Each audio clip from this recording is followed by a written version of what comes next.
ചെവി നോക്കട്ടെ. ഉപ്പ ഇവനക്കൊരു ഡൗട്ട്.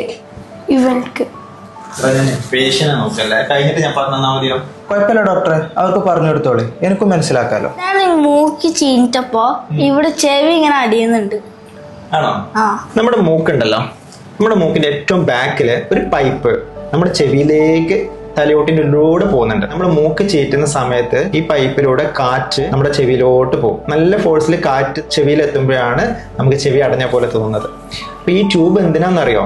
നമ്മുടെ ചെവിയുടെ പാടിന്റെ അപ്പുറത്തും ഇപ്പുറത്തുള്ള എയർ ഒരേ പ്രഷറിലാക്കാൻ വേണ്ടിയിട്ടാണ്. അപ്പൊ ഈ കുട്ടികൾക്കൊക്കെ എപ്പോഴും ജലദോഷം വരുന്ന എന്താ കാരണം എന്നറിയോ?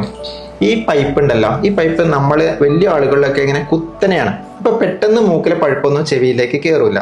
പക്ഷെ കുട്ടികളിലും നിങ്ങളെ പ്രായമുള്ളവർക്കൊക്കെ ഈ പൈപ്പ് ഇങ്ങനെ നേരെയാണ്.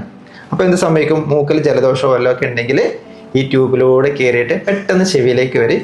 ചെവി വേദനയും ചെവി അടപ്പൊക്കെ വരും. അപ്പൊ നമ്മൾ എന്ത് ചെയ്യണം? നമ്മൾ ഈ ജലദോഷം വരുന്ന സമയത്തൊക്കെ നമ്മളിങ്ങനെ ചീറ്റുമില്ലേ, അങ്ങനെ ചീറ്റാൻ പാടില്ല.